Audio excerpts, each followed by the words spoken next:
Tapos sasabihin nila, 700 million ginastos ko. Tapos wala. O, unang-una, magaling sa division si Senator Lacson for two reasons. Dinivide lang yung 700 by 28 days kasi 25 million or minultiply lang 28. Pero mahina talaga siya sa math. Bakit? Because 12 is not 13. Pangalawa, akala ko ba sabi nyo tanggal ako nung June 3?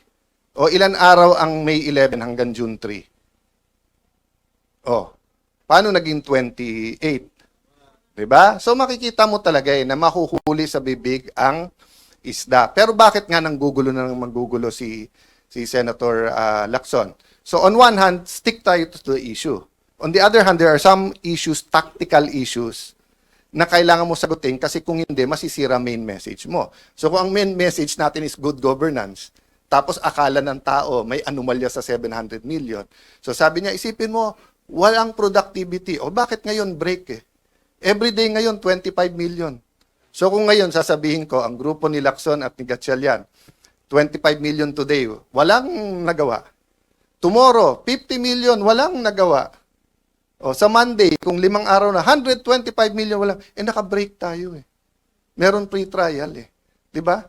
So wag natin lokohin ang tao. So, but sometimes it's strategic na i-expose yung ginagawa nila. So, nakita ko to kasi tandaan nyo, political science yung background ko, yung pinag-aralan ko. And uma-absent ako sa school, sumama lang sa tatay ko because I was really interested in politics. I've been a counselor since I was 21 years old. I've been in government. So what's my point? Nung nakita ko na dumami ang mga congressman na bumabanat sa VP noong 24-25, sabi nung iba, man, dami ng galit. Ako, hindi, naging speaker ako Magaling ang strategy yung speaker. Bakit? Alam kasi nila na sa Pilipinas, we have a two-party system. Diba? Sabi nung iba, multi-party. Hindi, two-party system tayo. Diba? Party on Friday, party on Saturday, election sa Monday, Tuesday, lahat kakampi na sa administrasyon. May maiiwan lang na konting oposisyon. So in a sense, two-party, administrasyon, oposisyon. Diba? Medyo unique lang ngayon kasi yung mga Pinklawan, Dilawan, kumampi, Marcos na rin. Dahil ayaw kay VP Sara. So ang nangyayari ngayon, they claim to be the opposition, but the opposition oppose. They're actually co-administering. Diba? So, what's my point there? Ang galing ng ginawa nila. Kasi pagka yung congressman hindi nagsalita ng mabigat versus VP Sara, alam nilang pagpalapit na or bumango, kakampi din nila o dalawa kakampi. So ang ginawa nila, binitawan, sinusuportahan, ginalit, or whatever. No, I'm not saying hindi conviction nung iba sa Quadcom, etc. I'm point, it was a systematic attack. So that nga, hindi na sila, so that point of no return na. Na kung ikaw man si VP Sara, paano mo pang kakausapin yung mga yon? Inupakan ka na ng ganon. Di ba? So, ganon din ang ginawa nila ngayon sa Senado. Pag upo ko, tumitingin din sila kasi katulad, alam niyo naman si 14, di ba? Si 14, ilan meetings nag-attend siya, nagkikwento, masama na ng sitwasyon. Etong si Senator Lacson, kung ano nang ginagawa. Tapos nung nagbilangan na, kumampi doon, siya din eventually kumausap sa ibang kasama na bumaliktad, si 14. So ang point ko, anong ginawa nila? Imbis na dumami tayo by them going to us, nung nag-meeting sila, take turns tayo lahat umupak. Kaya alam ko sa grupo nila ang pinakamatalino, si Lito Lapid. Kasi si Lito, parang kasama nyo na ako, pero wag nyo nang asahan, umupak pa ako. Di ba? I mean, si Lito's the most honest and practical. We're here together, this is politics. Pero wag na tayong gumawa ng imbento tungkol sa kasama natin. Pero sila, nag-take turn sila. Liberal, kayo naman. Rafi Tulfo, ikaw naman. But makikita mo yung diferensya nila Sabi ni Rafi Tulfo, hindi daw sila Malacanang. In other words, hindi sila tuta. Okay. But doon mo makikita yung graduated din experience. Bakit?